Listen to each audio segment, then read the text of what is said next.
Welcome back to vote for the country campaign. నేను Vidyasagar, rotary Kakinada central.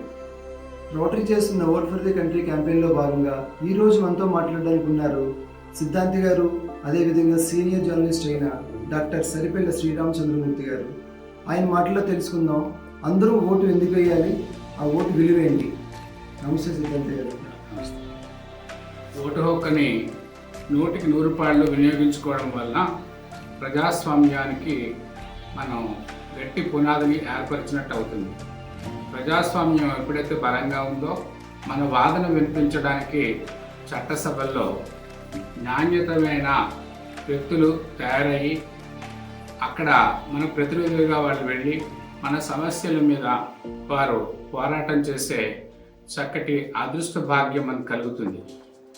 Vote హక్కు ఎందుకు వేయాలి అనే విషయం మీదట ఈ మధ్య బాగా చర్చ జరుగుతోంది. ముఖ్యంగా రాజకీయ పార్టీల పట్ల వైముఖ్యం పెరగడం, అదేవిధంగా స్థానికంగా ఉన్న అభ్యర్థులు ఎవరైతే ఉన్నారో వ్యక్తులు వారి యొక్క వ్యక్తిగతమైన విషయాలు వీరికి రుచించకపోవడం వలన ఓటుకి దూరంగా ఉండడం జరుగుతోంది. నిజానికి ఇది సరైన పద్ధతి కాదు. ఒక భారతదేశం మొత్తం మీద ఒక నాయకుడు మనకు కావాలనుకున్నప్పుడు ఆ నాయకుడిని బలపరిచే వ్యక్తులు ఎవరైతే ఉన్నారో వారిని మనం ఎన్నుకోవాలి. లేదా రాష్ట్రాన్ని అభివృద్ధి మార్గంలో తీసుకువెళ్ళే వ్యక్తులు ఎవరైతే ఉన్నారని మనం భావిస్తున్నామో వారి ప్రతినిధులుగా ఎవరైతే చట్టసభల్లోకి వెళ్ళాలో ఆయా రాజకీయ పార్టీలు వారిని మనం ఎన్నుకోవడం ద్వారా మన వాణి వినిపించడం ద్వారా ప్రజాస్వామ్యాన్ని మనం నిలబెట్టుకోవడం జరుగుతుంది. ఆ రీతిగా చక్కటి ప్రభుత్వం అధికారంలోకి రావడం, భవిష్యత్తు నిర్ణయించడానికి సమర్థవంతమైన వ్యక్తి పాలన చేయడం జరుగుతుంది. ఈ విధంగా మనం నోటా కూడా ఉంది కదా అనే భావన ప్రజల్లో కూడా ఈ మధ్యన వినిపిస్తోంది.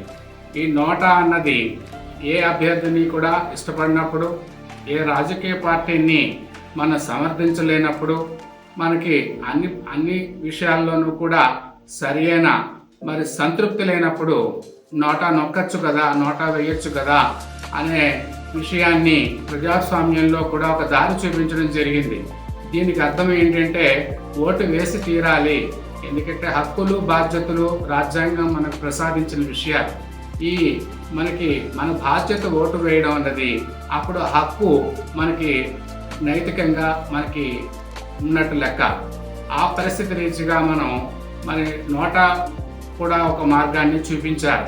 నిజానికి నోటాకి అందరూ ఓటు వేస్తే మళ్ళీ ఎన్నికలు వచ్చి ప్రజాస్వామ్యానికి సంబంధించిన వాటిల్లో అది ఒక పరోక్ష విజయం అయినప్పటికీ కూడా తిరిగి ఎన్నికలు రావడం, మళ్ళీ ఓటింగ్ కాల్ఫర్ చేయడం ద్వారా మళ్ళీ ప్రజల యొక్క ధనం హరణం జరుగుతుంది.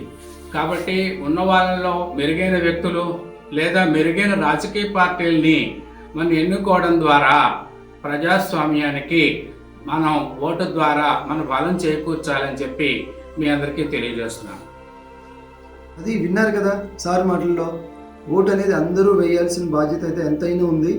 ఓటు అందరూ వేద్దాం. Vote for the country. Thank you. నేను Vidyasagar, president, rotary Kakinada central.